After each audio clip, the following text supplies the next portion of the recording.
Hello दोस्तों, आप सभी का स्वागत है मेरे और आपके चैनल जिसका नाम है बी सक्षम इन एसएपी पीएम मॉड्यूल में। दोस्तों, जो वादा किया वो निभाना पड़ेगा, रुक के जमाना चाहे तुमको आना पड़ेगा। राइट। अब कॉन्ट्रैक्टर से आपने काम करवा लिया, जो भी है ठीक है ना, कोटेशन लिया, कोटेशन को रिव्यू किया, आपने लेवल 1, लेवल 2, लेवल 3, लेवल 4 आपने सब चेक कर लिया, और जो मिनिमम जो था कॉस्ट जिसका कोटेशन आया था उससे आपने काम भी करवा लिया, काम कंप्लीट हो गया, आपने वेरीफाई कर लिया। अब आता है बिलिंग के बारे, ठीक है ना। उन्होंने आपको इनवॉइस भेज दी, आपने इनवॉइस रिसीव कर ली, अब आपको क्या करना है, अब आपको पे करना है, ठीक है ना। तो पे क्या करना है, पे ऐसे नहीं होता कि उन्होंने बिल दे दिया आपने पैसा चढ़ा दिया। सबसे पहले तो उसका वेरिफिकेशन होता है कोई भी बिल का, ठीक है। वेरिफिकेशन होगा, उस वेरिफिकेशन के बाद में आप उसके अगेंस्ट में एससीपी में उसका सर्विस एंट्री बना होगा, सर्विस एंट्री का नंबर जनरेट होगा, और उसी के थ्रू ही उसमें पेमेंट हो सकता है, ठीक है। तो चलो दोस्तों, पहले मैं कुछ चीज़ें स्टार्ट करता हूँ, बाकी बातें तो होती रहती, मेरे से बहुत बातें निकलती हैं, time limit is very less, तो ठीक है। टी कोड है मेरा कैपिटल में ML81N, ठीक है दोस्तों। खुल गया ना, मुझे कुछ ना करना है। मैं आपको एग्जांपल के लिए मैं एक पहले से आप लोग के लिए लेके आया हूँ, ठीक है दोस्तों। अब देखो इसमें क्या हो रहा है, आपका क्या बोलते हैं, एक जॉब है, उसको खोलेंगे चलो। तो इसमें आप ये देखिएगा कि आपका जो ये है industrial home and power solution का AMC ऑफ UPS जो होता है ना, UPS AMC किस लिए होती है, कोई भी साल भर में जो मेंटेनेंस करने एक्टिविटी करनी है ना, उसकी विजिट होती है कि साल में आपकी 4 प्रिवेंटिव मेंटेनेंस विजिट होगी, 4 ब्रेकडाउन विजिट होगी, कोई एक इमरजेंसी विजिट होगी, तो इस तरीके का इनका सिस्टम होता है। तो आप उसके थ्रू कोटेशन लेते हो, उसके अगेंस्ट में आप काम करवाते हो। अब आती बिलिंग के बारे, ठीक है ना। अब मान लीजिए कि उन्होंने XYZ कंपनी है जिसका अमाउंट कितना है दोस्तों, चेक करना है तो आप ऐसे भी चेक कर सकते हो। एक 40 का है, ठीक है, एग्जाम्पल है। 40 का आपको उसका बिल पे करना है, उन्होंने बिल दे दिया, आपने वेरीफाई कर दिया, सब चीज़ हो गया। अभी मैं पहले बनाना सिखाता हूँ, उसके बाद बताता हूँ कि इसमें अपने को क्या क्या चीज़ देने की जरूरत है, ठीक है ना। तो सबसे पहले तो ये ऑर्डर क्रिएट हो गया दोस्तों। अब मैं यहाँ पर जाता हूँ, ये देखिए अदर परचेस ऑर्डर के बगल में ये क्या लिखा हुआ है, create entry sheet, service entry sheet है, मैंने इसको एंटर कर दिया, ठीक है। अब देखो यहाँ पर क्या आ गया, ये है। अब क्या लिखे, इसमें आपको लिखना है AMC of UPS, capital on है, AMC of UPS visit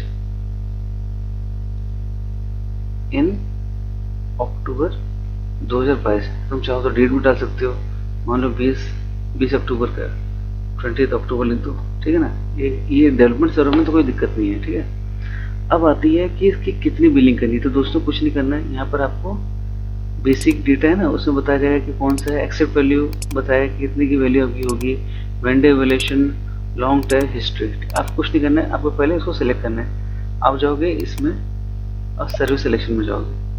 service selection में आपका ऑप्शन आएगा फ्रॉम करंट स्पेक MSS, ये आप एंटर मार दो, ठीक है ना। अभी ले लो 1 kVA UPS है, 2 kVA 3 kVA UPS है, 5 kVA 6 kVA UPS है। मान लीजिए कि मेरा कोई प्लांट है जिसमें मेरा 5 एंड 6 kVA UPS का काम हुआ था, ठीक है ना। तो मैं उसको क्या करता हूँ, सेलेक्ट कर लेता हूँ, ठीक है।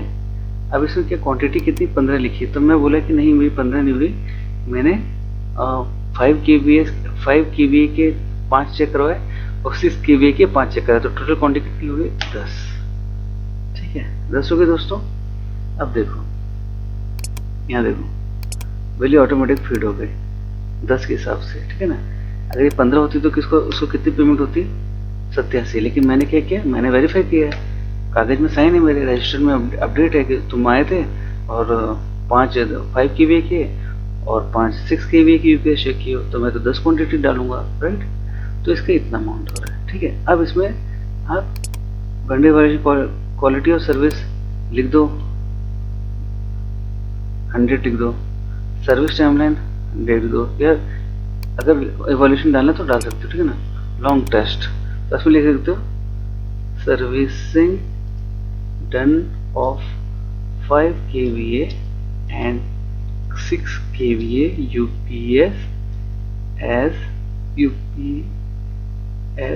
as on 20th October in my presence, ठीक है ना।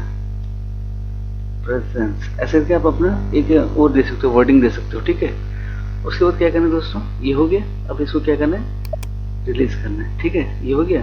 अब उसके बाद इसको क्या करना है, सेव कर देना है। यस,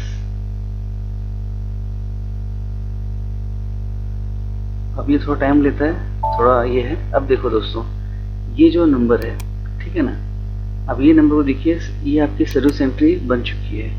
अब इसको चेक करना है कि सर्विस एंट्री नंबर आपको एक तो है, जो बिल आया है उसमें आपको लिख देना है कि बिल में कि 1 की सीरीज में 44550 आपकी सर्विस एंट्री बन गई है, जिसमें आपने total 10 quantity of UPS check किया था, जिसका मैं बिल आपको करूंगा कितना, 58,500 रुपीज ओनली, ठीक है।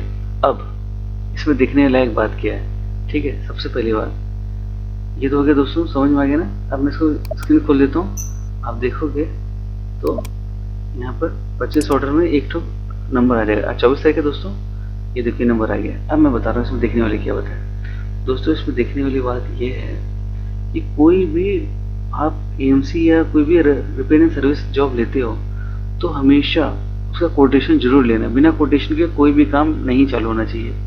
कोटेशन, उसके बाद एसपीआर बनेगा, सर्विस परचेज रिक्विजिशन, ठीक है।